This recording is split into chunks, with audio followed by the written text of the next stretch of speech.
Hey everybody, this is CIT 12 and it is week 5 and we've got a short week this week and a short week next week. You may not realize this, but around the college I'm kind of a big deal, and so every year around my birthday, which is February 14th, the college says, hey, we should give students an unprecedented 4-day weekend.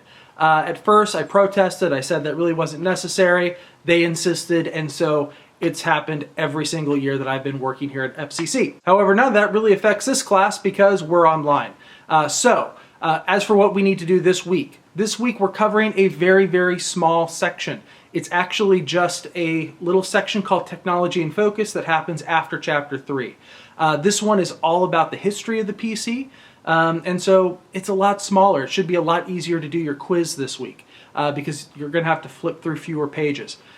Or flip through fewer digital pages. So, sort of a standard week in terms of that. We've got the Technology in Focus section. There's no real video, no lecture video. I have an optional video up there. If you happen to be really interested by the history of how we got to where we are, there's a great documentary. It's kind of old, but I put up the first episode in the week 5 folder, so you can check it out if you want to. But like I said, completely optional. You will have a standard quiz. Instead of all 20 questions being multiple choice, half of them will be multiple choice and half of them will be true-false.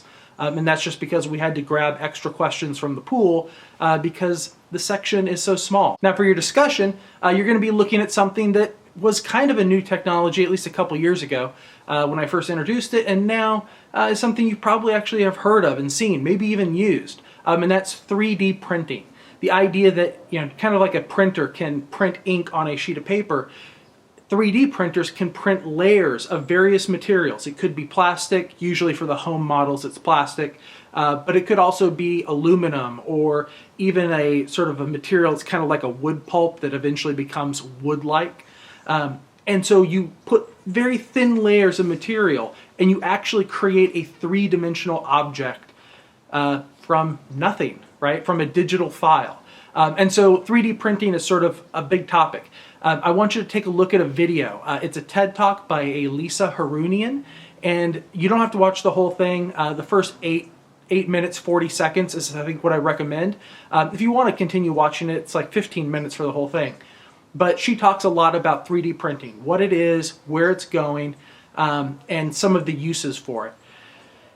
At some point during that video, I want you to pay attention to a moment where she says, and it's in the first 8 minutes and 40 seconds, where she says this could eliminate the need for like manual labor.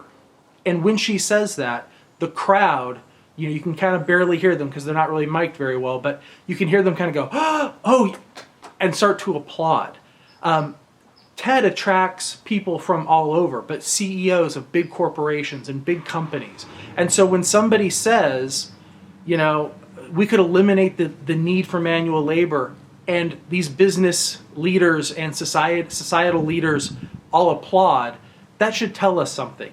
It should tell us something about maybe plans for a future career, all right? And so anyway, point being, 3D printing, it's kind of interesting. I have a bunch of links to other websites that talk more about it, so take a look at it, and in the end, tell us, how do you think this could change your life, right? Your professional life, your personal life. I've got friends that talk about like, oh yeah, these kids are so into these 3D models, and you can actually grab like the 3D models from their video games and actually print characters because those 3D models can easily be converted into the type of data you need. How might this change things for you? As a piece of personal advice, our college offers courses in something called CAD, which is Computer-Aided Design. AutoCAD is a program that's been around forever. It allows you to create these CAD drawings that are used in architecture and engineering. But CAD is what sort of pushes 3D printing technology. Those are CAD files that you're printing, three-dimensional design files. And so, if you have an extra, few units that you need to take at some point while you're here at the college, maybe consider taking a course in CAD. Here's a skill, right, that right now has some value, but may in the future have much more value. And so, point being, it might be worth your while to just, if you've got time for an elective, maybe consider taking a CAD course. Who knows how that could affect your future profession. For right now, Word Lab 3 has a lot of actually really practical skills for students. Talks a lot about research papers, and so it'll cover stuff like handling references and citations, all those different sources you have to add to your paper, and the citations you have to make, and creating a bibliography or a page of references at the end.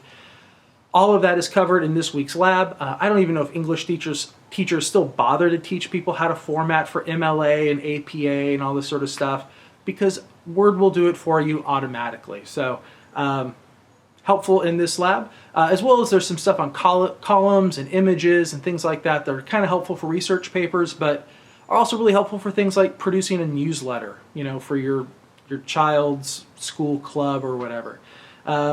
Anyway, there's that, as well as mail merge. Mail merge is, I think, the last skill you'll really learn in Word.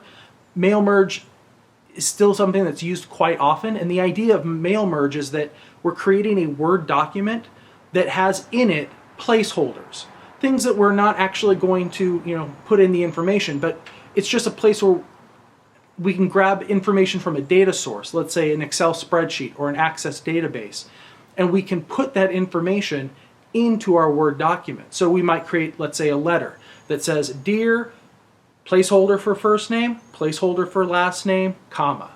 And then we have an Excel spreadsheet with all of our different clients' information, and column 1 has their first name and column 2 has their last name. And so we say, hey, when you print this out, I want you to print out enough copies for every person in my spreadsheet, for every row in my spreadsheet. And then I want you to go for each row, go to the first column, take that first name, and put it in for the first name placeholder in the document. And take the second name, or the last name from the second column, and put that in for the last name placeholder. And so then you'll get a letter that says, "Dear Brian Baker," and another one that says, "Dear," I don't know, whoever, right? You've probably received these sorts of letters as part of marketing tools.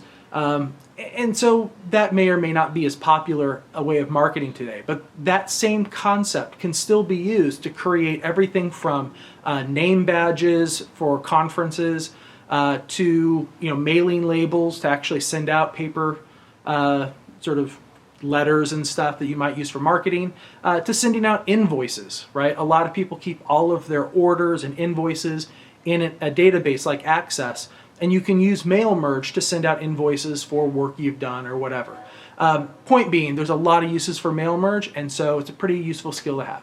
And that's it. If you have any questions, email me, brian.baker@fresnocitycollege.edu, and I will see you online.